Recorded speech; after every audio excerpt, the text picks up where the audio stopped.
if possible, supporting material, if necessary. But to tell you something about his speech and about Razvan, do you remember that Germany has been such a big influence in the world history? By a fluke of destiny, the United States of America didn't actually get the German language. And what would history be like if Germany would have won the World War II? Razvan Petruescu will be the one who will tell us what would happen if this would occur. Razvan, come here and present your speech. Let's have a big round of applause.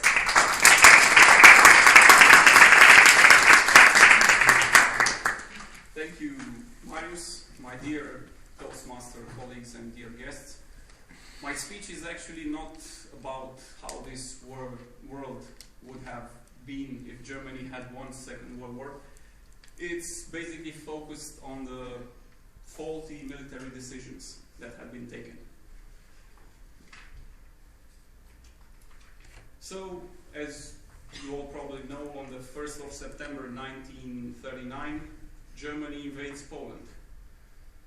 From late 1939 to late 1940, Germany conquered or subdued much of continental Europe, with the notable exception of Great Britain. Since a thorough analysis of Germany's war conduct and decisions is not possible, I will begin this analysis by looking at the period between summer of 1940 and spring of 1941. So in the summer of 1940, Germany launches the so-called Battle of Britain. This was a large aerial military campaign designed to destroy the Royal Air Force and to basically force a surrender from the British side. However, the period of time between summer of 1940 and spring 1941 could have been used for a limited offensive in the Mediterranean, with the following advantages. Capture of Malta could have led to the command of Mediterranean. As we will see later, Malta, considered the unsinkable aircraft carrier, basically decided the fate of the war of the campaign in North Africa. Another important advantage would have been that command of Mediterranean would have led to the avoidance of a subsequent division of forces. So as we all know, General Rommel and the Africa Corps managed to deal the British very serious defeats after February 1941. However, this military campaign was doomed to failure because of supply problems caused by Malta and the requirements of the war in the east. Going forward, I will rest upon the period between summer of 1941 and autumn of 1941. So, in June 1941, Germany attacks Soviet Union, the so-called Operation Barbarossa. The initial major objective is set as the Russian capital of Moscow. However, several blunders are committed on the German side. Firstly, they failed to launch the attack 7 to 10 days earlier. Such a short time gap might seem unrealistic. However, this was exactly the period of time necessary for a successful completion of the campaign. So when the final attack against Moscow began around 2nd of October, there were only 7 days available before the campaign basically stopped in the rain-drenched ground. And at that stage, Moscow lay only 2 days ahead of the German advanced formations.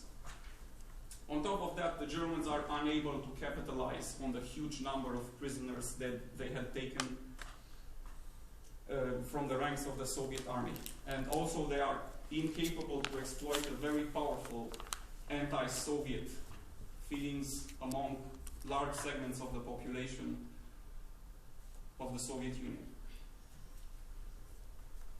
And the next period I will analyze is going to be the end of 1942 and 1943. So, after the defeat at the gates of Moscow, the Wehrmacht finds itself laboring under extreme climatic conditions to fight off the Soviet winter offensive. They managed to do that. Also,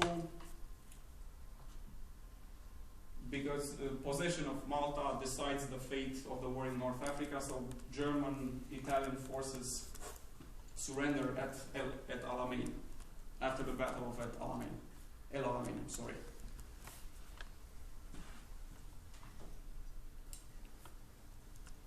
Again, blunders committed on the German side in this period. In the summer of 1942, there is the controversial decision to attack in the north the Stalingrad area and in the south the Caucasian oil fields with divided forces simultaneously. This, of course, proves as a major turn in the war. Also, 1943 brings the German military offensive in the Kursk area, Operation Citadel. The virtual turn of the war is not to have launched Kursk operation too late, but to have launched it anyway. And in the context of the intensification of the British and American bombings against Germany, the German leadership is unable to realign the armaments industry in the view of fighting off the Allied bomber campaign. So, it shouldn't be a surprise as a general conclusion that Germany lost the Second World War on the intellectual plane and not on the material plane. So, the major strategic blunder was to always take the second step before finishing with the first step. For example, the massive deployment of troops in the eastern area against Soviet Union logically leads to the conclusion that the major adversary was seen in the east.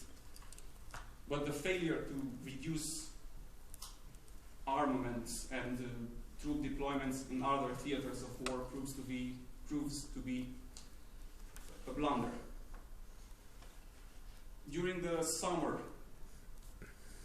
and the autumn of 1941, the advancing Wehrmacht experiences massive manifestations of collaboration and sympathy from the native population. The fact that the Russian and non-Russian people are refused the status of collaborators and instead they are deemed as being subhuman constitutes, of course, another major blunder from the German side.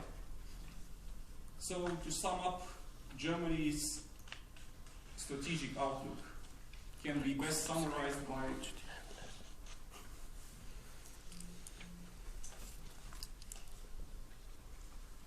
looking at the words of a famous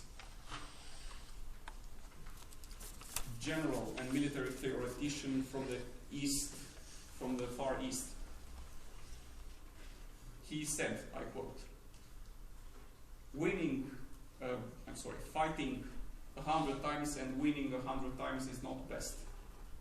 Who will win the war is the one that knows when to fight and when not to fight. Thank you.